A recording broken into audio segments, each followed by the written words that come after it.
निकाय चुनाव के नतीजों के साथ ही भाजपा ने यूपी की जनता के बीच एक नया संदेश पैदा किया है और ये संदेश है मुस्लिम वोटर को लेकर। दरअसल यूपी में कई ऐसी जगहें हैं जहां मुस्लिम वोटर ने भाजपा के प्रत्याशी को वोट दिया। उदाहरण के तौर पर अमरोहा की सदर नगर पालिका है, जहां से भाजपा की शशि जैन दोबारा अध्यक्ष बनी है। खास बात यह है कि अमरोहा की ये सीट मुस्लिम बहुल मानी जाती है, लेकिन यहाँ के मुस्लिम वोटर ने भाजपा को भारी मतदान किया।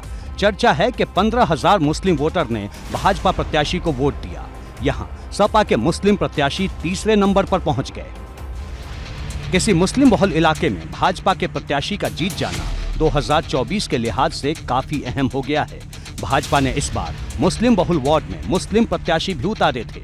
इस रणनीति से भी भाजपा को फायदा मिला और दर्जनों जगह भाजपा को जीत मिली। जो पहले भी लक्ष्य था सबका साथ, सबका विकास और सबका विश्वास, हमारा लक्ष्य अब भी है, वही है, सबका साथ, सबका विकास और सबका विश्वास। और हम बिना किसी भेदभाव के सभी समाज के लिए काम करेंगे। कोई हमारे यहाँ हिंदू, मुस्लिम, सिख, ईसाई कोई नहीं है। सभी समाज मेरे साथ हैं और हमें सभी के लिए काम करना है। देखिए, मुस्लिम समाज जो है विकास को देखते हुए भारतीय जनता पार्टी के नाम पर भारी मतों से मुझे विजयी बनाया है और मुस्लिम समाज जातिवाद, धर्म, बिरादरी को ना देखते हुए सिर्फ और सिर्फ विकास के नाम पर वोट दे रहा है। निकाय के चुनाव वैसे तो लोकल स्तर पर होते हैं, यहाँ पार्टी से ज्यादा प्रत्याशी का चेहरा अहम होता है।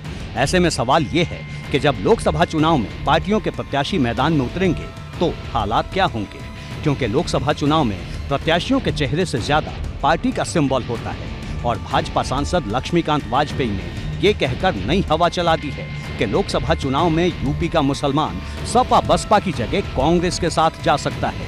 एक बात मुझे दिख रही है कि मुसलमान अगले लोकसभा के चुनाव में कांग्रेस पर जाएगा। अच्छा, उसके पास कोई और आका ही नहीं है। अब समाजवादी पार्टी उसका मोहभंग है। AIAM पर, हैदराबाद वाली पार्टी पर उत्तर प्रदेश में वो विश्वास नहीं कर सकता। वो उसका स्वाभाविक जो पार्टी थी पुरानी, उस पर जाएगा। मुस्लिम मोर्चे पर लक्ष्मीकांत वाजपेयी भले ही कांग्रेस को सपा बसपा से बेहतर आंक रहे हों, लेकिन बसपा नेता उनके इस बयान से इत्तेफाक नहीं रखते। समाजवादी पार्टी मुसलमानों के लिए मुफीद नहीं है। समाजवादी पार्टी मुसलमान का ना भला कर सकती है, ना समाजवादी पार्टी के अंदर मुसलमान रह करके चुनाव जीत सकता है। उत्तर प्रदेश में केवल और केवल बहुजन समाज पार्टी विकल्प है मुसलमान के लिए। अगर ईमानदारी के साथ भाजपा के साथ आपको वैचारिक जंग को जीतना है तो कोई आपका विकल्प नहीं है बहुजन समाज पार्टी का। सहारनपुर इसका उदाहरण है।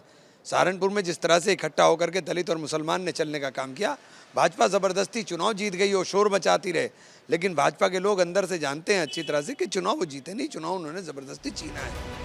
पश्चिमी यूपी के मुसलमानों ने निकाय चुनाव में बहुत अहम संदेश दिया है, क्योंकि कई जगहों पर आम आदमी पार्टी की जीत हुई तो कई जगहों पर ओवैसी की पार्टी जीती। सपा और बसपा ने भी मुस्लिम बहुल इलाकों में जीत दर्ज की है, लेकिन उनकी ये जीत ऐसी नहीं रही जिससे दोनों पार्टियों को संतुष्टि मिल सके। अब लक्ष्मीकांत वाजपेयी ने ऐसा बयान दे दिया जो किसी को खुश कर रहा है तो किसी की बेचैनी बढ़ा रहा है।